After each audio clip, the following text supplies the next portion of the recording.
High topic देखिए जो है civil service, Uttar Pradesh PCS, Haryana civil service प्रारंभिक परीक्षा में जो आज टॉपिक हम कर रहे हैं दिल्ली सल्तनत पे जो है एमसीक्यू क्वेश्चन, यानी आर्थिक व्यवस्था या राजस्व व्यवस्था को सबको इंक्लूड किया है। देखिए इसमें जो है डिस्कस करते हैं। पहला जो क्वेश्चन है हमारा, देखिए वो है हमारा, इसमें मिलान करें। मिलान में देखिए हमारा, देखिए सबसे पहले जो है एक, देखिए हमारा जो है ये है 1296 ईस्वी में है। अब इसमें देखिए हमारा जो आंसर बनेगा, ये मंगोलों ने दिल्ली पर आक्रमण किया, ठीक। उसके बाद देखिए 1336 में हरिहर ने विजयनगर की स्थापना की, बिल्कुल सही है, ये आपका जो है ये भी सही है, ये भी सही है। उसके बाद देखिए हमारा 1398 में तैमूर का आक्रमण, ये भी सही है। उसके बाद देखिए हमारा जो है 1504 में सुल्तान सिकंदर लोधी द्वारा आगरा शहर की स्थापना की, ये भी सही है। मतलब समझिए, देखिए हमारा जो है ऑप्शन, देखिए हमारा जो है का 1 है, खा में 2, गा का 3 और घा का 4। मतलब देखिए 1 2 3 4, मतलब इसमें आंसर बन जाता है हमारा डी आंसर बन जाएगा हमारा। देखिए क्योंकि इसमें जो है सारे मिलान हुए, देखिए है। अगर हम बात करते, देखिए इसमें जो है मंगोल नेता कुतलुग ख्वाजा के नेतृत्व में 1296 ईस्वी में अलाउद्दीन खिलजी के शासन काल में दिल्ली सल्तनत पर आक्रमण हुआ था। यानी कि देखिए 1296 में मंगोलों ने दिल्ली आक्रमण किया था, ये मतलब अलाउद्दीन खिलजी के टाइम की बात हो रही है। उस समय देखिए हरिहर बुक्का नामक 2 भाइयों ने 1336 में तुंगभद्रा नदी के किनारे उत्तरी तट पर विजयनगर साम्राज्य की स्थापना की। और इसको देखिए वहां पर जो है नसरुद्दीन महमूद के शासन काल में 1398 में तैमूरलंग ने आक्रमण किया था। 1504 में सिकंदर लोधी ने आगरा शहर की स्थापना की और इसे अपनी राजधानी भी बनाया। तो इसका देखिए हमारा आंसर बन जाता है घा, यानी कि घा इसका हमारा आंसर बन जाता है इसमें, ठीक है। आगे नेक्स्ट देखिए हमारा जो है, कहां के शासकों ने दिल्ली सल्तनत या सुल्तान उस सर्क की उपाधि धारण की थी। देखिए मतलब जो है कहां के शासकों ने जो है, इसमें देखिए जौनपुर के शासकों ने सुल्तान उस सर्क की उपाधि धारण की। ध्यान देखिए अब जो है सुल्तान उस सर्क, ये जौनपुर के शासकों ने धारण की थी, इसका बन जाएगा सी। अगर हम इसमें बात करते हैं, देखिए मलिक सरवर ने जौनपुर की स्थापना की थी और जो सुल्तान महमूद का वजीर था, सुल्तान ने उसे सुल्तान उस सर्क की उपाधि प्रदान की और उसी की मृत्यु के पश्चात 1399 ईस्वी में उसका दत्तक पुत्र मुबारक शाह ने सुल्तान की उपाधि ग्रहण की है। अब इसमें देखिए आंसर हमारा ये सी बन जाता है या गा बन जाता है हमारा। देखें पहले कहा, अगर ऑप्शन हमारा कै, ख, ग, घ ये भी हो सकता है, तो मैं अगर हमारा प्रोनाउंसिएशन करता हूं या उच्चारण करता हूं, कै को ए, ख को बी, ग को सी और घ को डी, ये ज्यादा से कंफ्यूज मत होइएगा इसमें।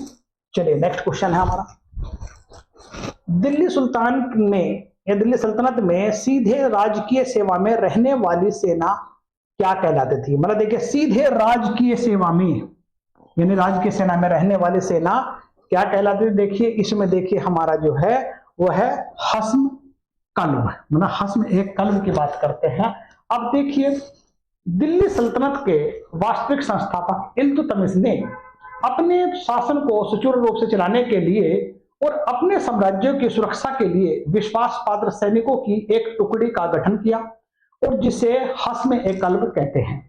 मतलब देखिए अब जो है यह केंद्रीय सेना सीधे राजकीय सेवा में रहने वाली सेना थी और प्रांतीय सेना हस्म ए अत्रफ कहलाती थी। मैंने हस्म ए कल्ब इल्तुतमिश ने बनाई थी, ये जो है केंद्र प्रांत में हस्म ए अत्रफ की बात हो रही है। ये देखिए आंसर बनेगा हमारा खा। नेक्स्ट देखिए हमारा, इतलाक एक प्रकार की हुंडी थी जिसकी सहायता से राज्य के सिपाही राज्य के राजस्व अधिकारी से अपना वेतन प्राप्त करने में समर्थ था। यह प्रथा चलाई थी। अब देखिए यह प्रथा चलाई थी, देखिए जो है हमारे इल्तुतमिश, बलबन, अलाउद्दीन खिलजी या फिर फिरोज शाह तुगलक। ये चलाई थी हमारे फिरोज शाह तुगलक ने, यानी कि घायल है, डी की बात करते हैं। अब देखिए इतलाक, इतलाक क्या है? इतलाक के रूप में वेतन देने की प्रथा तुगलक काल में सुल्तान फिरोज शाह तुगलक ने प्रारंभ की थी, जिसके तहत इतलाकनामा या नियुक्ति पत्र प्राप्त राज्य के सिपाही किसी भी राजस्व अधिकारी से अपना वेतन प्राप्त कर लेते थे।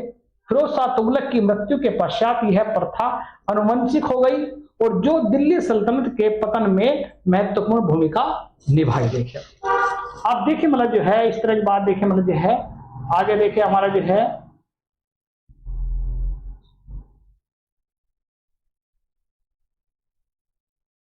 नेक्स्ट देखिए, नेक्स्ट क्वेश्चन हमारा देखिए आप जो है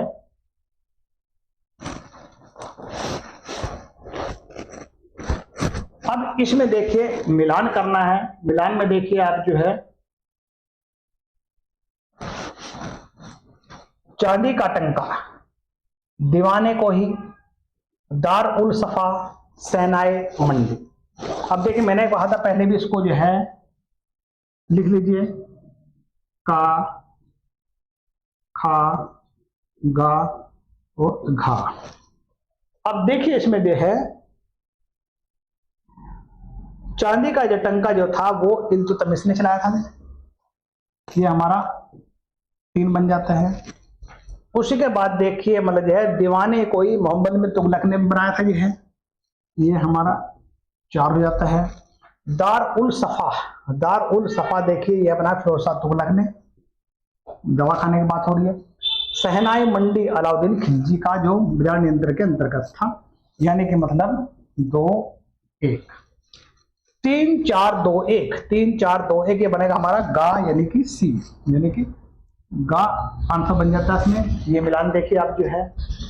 अब इसमें देखिए अगर हम बात करते हैं, देखिए आप जो है चांदी का टंका इल्तुतमिश और दीवान अमीर को मोहम्मद बिन तुगलक और का जो कृषि विभाग था। वहीं पर देखिए दार उल सफा फिरोज शाह तुगलक का, सहनाई मंडी अलाउद्दीन खिलजी ने बनाया था और जो अपने बाजार पॉलिसी को नियंत्रित कर सके। नेक्स्ट देखिए हमारा क्वेश्चन देखिए, प्रारंभिक दिल्ली सल्तनत में सैन्य दस्ता के गठन को देखने वाले मंत्री को क्या कहते थे? यानी सैन्य दस्ता संगठन को देखने वाले मंत्री को क्या कहते थे?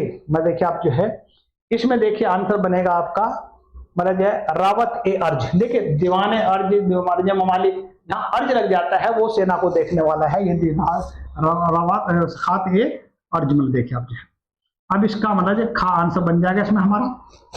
अब इसमें देखिए अगर मान ली हम बात करते हैं, देखिए अब जो है यानी कि रावत ए अर्ज ये सैन्य दस्तों का निरीक्षक, नायब ए मुमलिकात सुल्तान के पश्चात दूसरा प्रशासनिक महत्वपूर्ण पद था।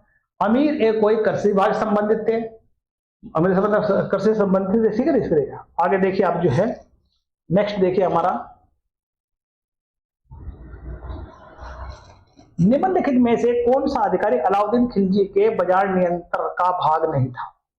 देखिए अब जो है इसका अलाउद्दीन के बाजार नियंत्रण का भाग बताना कोई नहीं था। इसमें देखिए हमारा दीवाने रियासत ये भी था, सेना भी था, बरीद भी था, दीवाने मुश्त खराज नहीं था। देखिए हमारे अब इसमें हमारा घा नहीं था, ये बन जाता हमारा घा। देखिए अब देखिए यहां पर जो है अलाउद्दीन खिलजी के शासनकाल में विभिन्न प्रशासनिक सुधारों में बाजार अत्यंत ही महत्वपूर्ण था।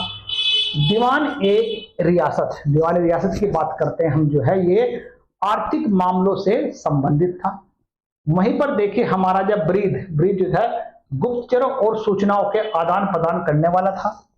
और उसके बाद देखिए हमारा जो है सहनाई मंडी यह बाजार का अध्यक्ष होता था। वहीं पर दीवान ए मुफ्त खराज जो है अलाउद्दीन खिलजी का वित्त विभाग था, ये वित्त विभाग था, इसलिए मतलब इसका आंसर घा। ये बताया जी मैं कौन कौन से। आगे देखिए नेक्स्ट, निम्नलिखित में कौन सा युग्म सम्मिलित नहीं है? अब इसमें जो है युग्म सम्मिलित नहीं है वो बताना है। देखिए आप जो है अहदी भद्र सैनिक बिल्कुल सही है, कल्ब राजा की व्यक्तिगत सैनिक ये भी बिल्कुल सही है, मुकद्दम राजस्व संग्रह थी बिल्कुल सही है, चराई ग्रह कर। देखिए चराई जो था ये जो है ग्रह कर नहीं था, ये चरगाह कर था जो है, इसलिए मतलब ये हमारा रोग बन जाता है, ये बन जाता है हमारा घा, आंसर बन जाता है। नेक्स्ट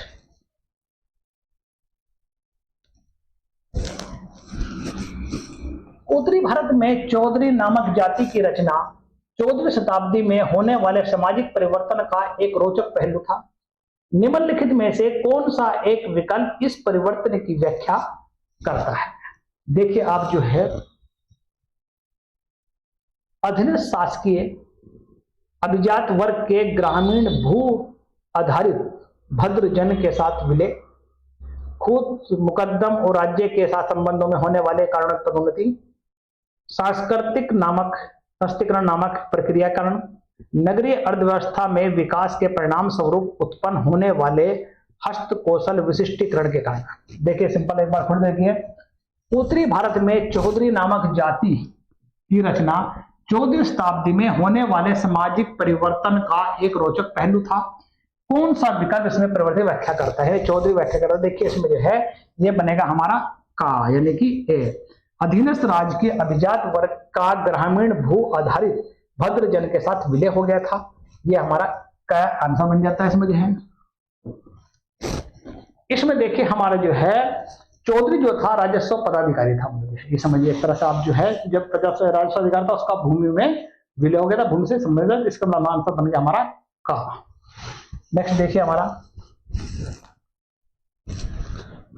भारत में दासों के निर्यात पर प्रतिबंध लगाया था। अब दासों के निर्यात पर प्रतिबंध देखे लगाया था, फिरोज शाह तुगलक की बात हो रही है यहाँ पर जो है। इसमें जो है आंसर बनेगा खा, फिरोज शाह तुगलक। अब देखिए अगर हम बात करते हैं मतलब जो है तुगलक वंश का जो प्रसिद्ध शासक फिरोज शाह तुगलक ने अपने शासनकाल में दासों के जीवन को सुदृढ़ करने और उनकी जीविका की व्यवस्था करने के लिए पृथक विभाग खोला था। और पृथक विभाग जिसे दीवाने बंदोगान भी कहा जाता है, उसने भारत से दासों के निर्यात पर प्रतिबंध लगाया था। यानी हमारा आंसर बन गया खा, ये मेरा हमारा खा। नेक्स्ट, राज्य के मुकुट का प्रत्येक मोती गरीब किसान की अशुपूर्ति, आंखों से गिरे हुई रक्त की घनीभूति बूंद है। दिल्ली सल्तनत काल में भारतीय किसानों की गरीबी पर यह टिप्पणी किसने की थी? देखिए कोटेशन है, अब इस कोटेशन बताने किसने करी, देखिए आप जो है ये देखिए हमारा अमीर खुसरो ने की थी। इसका देखिए अमीर खुसरो क्या करता है, अमीर खुसरो ने बलबन से लेकर खिलजियों के शासन काल का उल्लेख किया है और अनेक तरह की रचना की है। ये हमारा अमीर खुसरो है, ये हमारा घा। नेक्स्ट देखिए हमारा जो है 13वीं और 14वीं शताब्दी में भारतीय किसान निम्नलिखित में से खेती नहीं करते थे। देखिए 13वीं और 14वीं शताब्दी की बात हो रही है, निम्न में से कौन सी खेती नहीं करते थे? ये देखिए आप जो है गेहूं, जौ, मक्का, चना, मक्का। देखिए मक्का की नहीं करते थे जो है, यानी कि ये हमारा घा की बात हो रही है। अब देखिए समकालीन इतिहासकार के विवरण में से गेहूं तथा चना की पैदावार व उनकी कीमतों का विवरण तो मिलता है, लेकिन मक्के का कोई विवरण नहीं मिलता है। इसकी खेती परवर्ती काल में शुरू हुई, यानी बाद में शुरू हुई। देखिए तो इसका मतलब हमारा घा आंसर, मक्का की खेती नहीं होती थी उस समय। देखिए नेक्स्ट देखिए हमारा जो है, निम्नलिखित सुल्तानों में से किसने कृषि के विकल्प के लिए निर्धन किसानों को तकाबी बांटी? तकाबी वाला जो सौंदर ऋण कहते हैं, ऋण बांटा है, इसका है मोहम्मद बिन तुगलक ने। मोहम्मद बिन तुगलक क्या हुआ था, ये सौंदर ऋण या तकाबी ऋण से संबंधित ने शुरू किया था। देखिए आप जो है ये बनेगा हमारा देखिए सी, यानी कि मोहम्मद बिन तुगलक गा बनेगा इसमें आंसर। ठीक है ना। आप देखिए इसमें देखिए सल्तनत कालीन के इतिहास में प्रसिद्ध शासक मोहम्मद बिन तुगलक ने अपने शासनकाल में कृषि में सर्वाधिक विकास किया था और उसने कृषि की उन्नति के लिए नवीन एक विभाग दीवान ए अमीर को ही की गठन किया था, और जिसने किसानों को कृषि के लिए सहयोग के तहत तकाबी ऋण या कृषि ऋण बांटी थी, और जो सौंदर्य भी कहा जाता है, इसे फिरोज शाह तुगलक ने अपने शासनकाल में माफ कर दिया था। यानी जितना जो है सौंदर्य ऋण लिया था, मोहम्मद बिन तुगलक के बाद शासक आता है फिरोज शाह तुगलक, और फिरोज शाह तुगलक ने जितना भी सौंदर्य ऋण लिया था या तकाबी ऋण लिया था उसको माफ कर दिया था। जो है इसका आंसर बनेगा हमारा गा। सौंदर्य ऋण के जहां सौंदर्य ऋण की बात आएगी वो जो है आप ध्यान रखिए मोहम्मद बिन तुगलक है, और सौंदर्य ऋण को जो माफ कर रहा हुआ है फिरोज शाह तुगलक, सीधी बात है। नेक्स्ट देखिए हमारा जो है ग्रामीण बिचौलियों की गयासुद्दीन तुगलक द्वारा दी गई रियायत के संबंध में कौन सा कथन सही है? ग्रामीण बिचौलियों को गयासुद्दीन तुगलक द्वारा दी रियायत के बारे में जो है बताना है आपको जो है। अब इसमें देखिए हमारा, देखिए उसने उन्हें किसानों को कर लगाने की अनुमति प्रदान की, उसने उन्हें भूराजस्व आवंटन प्रदान किया, उसने उन्हें दिल्ली सल्तनत की सेना में भर्ती किया, उसने उनकी भूमि को कर मुक्त कर दिया। देखिए इसमें यहाँ पर देखिए उसने मतलब जो है ग्रामीण बिचौलियों को गयासुद्दीन तुगलक द्वारा दी गई रियायत के संबंध में क्या किया था, मतलब जो है उसने जो है उनकी भूमि को कर मुक्त कर दिया था, यानी आंसर बना हमारा घा। ये समझिए आपका आंसर जो है। अब इसमें घा में देखिए हमारा जो है,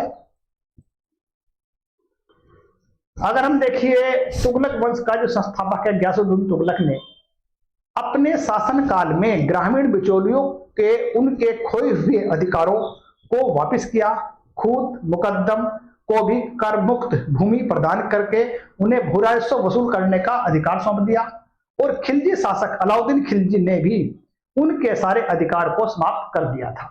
मतलब जो है खुद, चौधरी, मुकद्दम, इनके जो अधिकार जो छीने थे वो अलाउद्दीन खिलजी ने छीने थे, और उनके जो वापस अधिकार जो दिए थे वो देखिए गयासुद्दीन तुगलक ने उनको वापस कर दिया था और भूराजस्व इकट्ठा करने में उनको लगा दिया था। नेक्स्ट देखिए हमारा, निम्नलिखित में से कौन से सल्तनत काल में दो मूल सिक्के थे? यानी कि सल्तनत काल में दो मूल सिक्के बताने हैं आपको जो है। उसमें देखिए आपके कौन कौन से थे। एक तो देखिए आपका टक्का, दाम, जितल, रुपया। अब इसमें देखिए आपका जो है ये बनेगा टंका और जीतल, मतलब 1 और 3 बने का आंसर बनेगा इसमें, इसका आंसर बनेगा का। अब देखिए अगर हम बात करते हैं टंका और जितल के अलावा बर्नी ने दो अन्य सिक्के में जिसका दाम और दिरहम की चर्चा की है, दाम और दिरहम की चर्चा की है। देखिए तो इसमें देखिए मतलब जो है, वैसे तो मैंने जो है मूल सिक्के जो थे टंका और जितल थे, इसका आंसर बनेगा हमारा का, ये बनेगा। देखिए नेक्स्ट, दिल्ली सल्तनत में एक चांदी का टंका कितने के बराबर था? देखिए चांदी का जो टंका था मतलब जो है वो देखिए मतलब जो है 48 जीतल के बराबर था। मतलब देखिए हमारा देखिए आंसर बनेगा, देखिए ये बनेगा खा। ये मतलब जो है चांदी का जो टंका जो है 48 जीतल के बराबर था। वहीं पर देखिए हम जो है दिल्ली सल्तनत के प्रसिद्ध सुल्तान इल्तुतमिश ने शासन काल में तांबे का जितल और चांदी का टंका नामक 2 सिक्के चलवाए थे। चांदी का जो एक टंका 48 जितल के बराबर था, इसका आंसर देखिए हमारा जो है ये बन गया हमारा 48, यानी खा।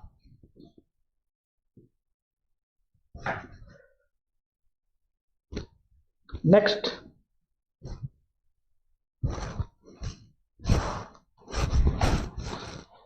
ससगनी सिक्का किसके राज्य काल में प्रचलित था? ससगनी देखिए हमारा ये फिरोज शाह तुगलक के टाइम में प्रचलित था, ये हमारा गा बन जाता है। अब देखिए अधिकांश इतिहासकार जैसे सिराज अफीक की बात करते हैं, सासगनी नामक सिक्के के प्रचलन का श्रेय सुल्तान फिरोज शाह तुगलक को देते हैं। और यहां पर देखिए मतलब जो है, परंतु इसके पूर्व भी सिक्के का प्रचलन था। एक ससगनी 6 जीतल के बराबर होता था।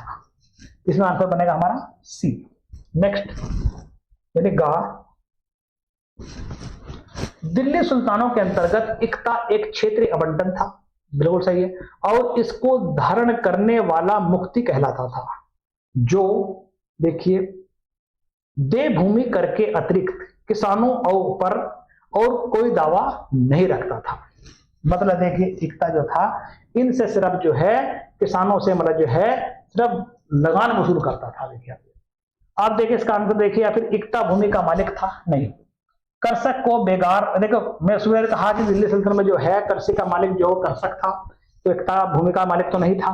कर्षकों से बेगार लेने का अधिकार नहीं था। किसानों के शरीर व संपत्ति को दावा रखना नहीं। सिर्फ इसे बनेगा इक्ता जो था मतलब जो है वो तो है मतलब सिर्फ मुक्ति जो था देवभूमि पर कर के अतिरिक्त किसानों पर और कोई दावा नहीं कर सकता था। यानी सिर्फ जब टैक्स वसूल करता था, जो इसका खर्चा होता था उसको बाकी शेष को खजाने में जमा करता था। यह मुक्ति का कार्य था।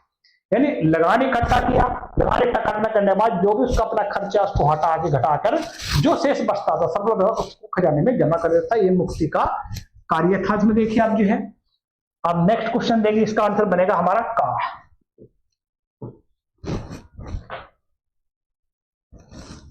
नेक्स्ट, निम्नलिखित में से किसने दिल्ली सल्तनत के राजस्व प्राप्त होता था, मतलब किन से, मतलब जो है अब जो है राजस्व प्राप्त होता था। ये देखिए आप जो है, इसमें देखिए हमारा जो है खराज, खम्स, जजिया, जकात, तरकत, उस। देखिए ये सभी के सभी 6 करते हैं उस समय जो है। ये इसका बनेगा हमारा घा की बात करते हैं। देखिए आप जो है, अब इसमें देखिए हमारा जो है खराज जो था भूमि कर था, जो हिंदुओं की भूमि पर लगाया जाता था, मतलब जो है। उसी के बाद थे खुम्स जो था युद्ध में लूट या फिर मतलब जो है एक तरह से समझिए आप जो है कोई जमीन के अंदर खजाना मिल जाता था, उसमें जो है ये खुम्स होता था। खुम्स में युद्ध में लूट है या फिर कोई खजाना मिल जाता उसके संबंध में, जिसमें 1/5 भाग जो है सुल्तान को मिलता था और बाकी 4/5 भाग जो है वो सेना में बांट दिया जाता, या जिसने कुछ खजाना मिला है उसको दे दिया जाता था। ये मतलब जो है खुम्स की बात आ रही है। देखिए हमारे लूट के उसर जो था मुसलमान की भूमि पर लगता था, और जकात जो था धनवान मुसलमानों पर लगाया गया कर था। जजिया जो था सैनिकों की सेवा के बदले में ही गैर मुसलमानों पर लगाया था, यानी हिंदू पर लगाया था। इसका मतलब है 6 के 6 कर हमारे चलते उसमें, यह बनेगा हमारा सर घा। नेक्स्ट, भू राजस्व की दर किसके राज्य काल में सर्वाधिक थी। अब देखिए मतलब जो है ये थी हमारे, देखिए मैं बता रहा हूं आपको, देखिए वैसे तो बहुत, देखिए अगर हम मोहम्मद बिन तुगलक की बात करते हैं, इसने भी 50% लगाया है, पर इससे पहले अलाउद्दीन खिलजी थे। अलाउद्दीन खिलजी ने जो भू राजस्व का लगान 50% तक वसूल किया और लोगों ने दी थी। सर्वाधिक जो थी वो अलाउद्दीन खिलजी के शासनकाल में थी। अब देखिए इसमें देखिए आप जो है प्रसिद्ध खिलजी अलाउद्दीन खिलजी काल में भू राजस्व की दर सर्वाधिक थी। इस काल में भू राजस्व की दर 50% थी।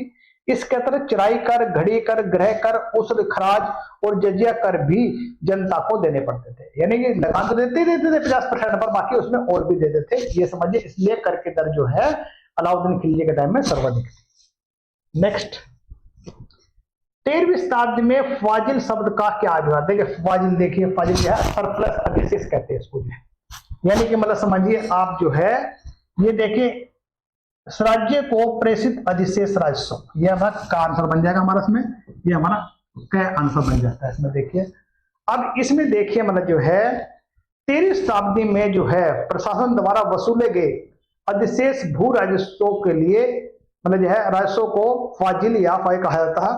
वस्तुतः भू राजस्व के लिए एकता प्रणाली की व्यवस्था थी। मतलब कहने का मतलब समझिए आप जो है फाजिल जो था, जब हम जो है तो उसे हम फाजिल करते थे। ये देखिए आप जो है नेक्स्ट का देखिए हमारा,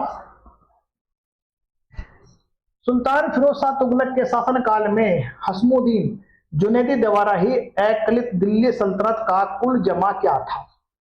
देखिए हम जो है इसमें देखिए आप जो है ये था हमारा, देखिए जो है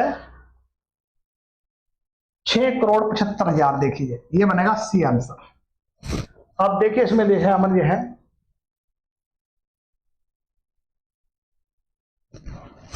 तुगलक वंश का प्रसिद्ध शासक फिरोज शाह तुगलक ने भू राजस्व विशेषज्ञ ख्वाजा हसमुद्दीन को भूमि की पैमाइश और भू राजस्व के निर्धारण का कार्य सौंपा गया था, और 6 वर्ष के अथक प्रयास के पश्चात उसने खालसा भूमि का भू राजस्व 6,85,85 यानी 85 लाख टन का निर्धारित किया था। ये देखिए आपका सी आंसर है। नेक्स्ट, दिल्ली सल्तनत एक किस्मत एक खोते क्या थे। अब देखिए इसमें जो है गांव का मुखिया जो राज्य की ओर से किया गया नगद भुगतान, खोत का आवंटित किया गया था। गांव के मुखिया द्वारा किसानों से एकत्रित किया गया एक छोटा उपकर था। देखिए किस्मत एक खोते वाला एक छोटा उपकर था, ये बनेगा हमारा सी आंसर। देखिए इसमें जो है यानी कि हमारा जो है ये गा आंसर बन जाएगा इसमें जो है। अब इसमें देखिए अगर हम बात करते हैं मतलब किस्मत ए खोती या खोते, मुकद्दम और चौधरी द्वारा किसानों से वसूल किया जाने वाला उपज के अतिरिक्त कर था जो है हमारा जो है, ये देखिए इसका आंसर हमारा गा। नेक्स्ट देखिए हमारा जो है, दिल्ली सल्तनत में भू राजस्व के लिए सर्वोच्च ग्रामीण सत्ता थी, यानी कि जो है सर्वोच्च ग्रामीण सत्ता देखिए हमारे पास चौधरी थे, मतलब जो है ग्रामीण सत्ता की बात हो रही है यहाँ पर, जो सर्वोच्च चौधरी ग्रामीण सत्ता थी जो है। इसमें देखिए आप जो है सल्तनत काल में प्रशासन ने भू राजस्व की वसूली के एवज में इन्हें कमीशन दिया जाता, जिसे मानल ए हक भी कहा जाता था। यानी कि देखिए चौधरी को जो है ये मतलब जो है, यानी कि जो है चौधरी खूट मुकद्दम के माध्यम से की जाती है और भूमि कर जो है वसूल एवज में इन्हें कमीशन दिया जाता था, जिसे भी मनाल ए हक कहते हैं। ये कौन कौन है? चौधरी, खूट और मुकद्दम। इसका आंसर बनेगा हमारा का। नेक्स्ट,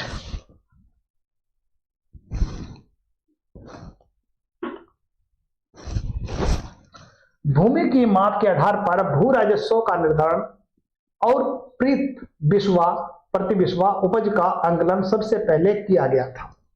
अब देखिए इसमें जो है अलाउद्दीन खिलजी के अधीन, देखिए हम इसका आंसर बन जाता हमारा का। नेक्स्ट देखिए हमारा जो है दिल्ली सल्तनत का क्षेत्रीय राजस्व समानुदेशन को कहते हैं। इसमें देखिए आप जो है ये कहते हैं इकता, यानी इसका गा आंसर हमारा ये गा आंसर बन जाता है। नेक्स्ट देखिए हमारा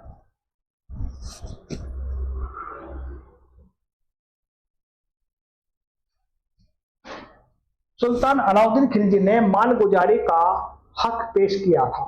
देखिए आप जो है इसमें देखिए आपका जो है उपज के आधे भाग पर मालगुजारी उपज के आधे भाग में रहेगी, सी इसमें आंसर बन जाता है हमारा। देखिए हमारे जो है अलाउद्दीन खिलजी ने अपने सैनिकों के रख रखाव के लिए राजस्व बढ़ाकर उपज का 1/2 यानी 50% कर दिया था।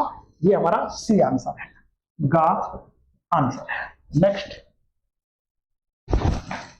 किस दिल्ली सुल्तान ने सबसे छोटे किसान से लेकर ग्रामीण बिचौलियों वर्ग तक को सबको भूमि कर की एक समान दर लागू की थी?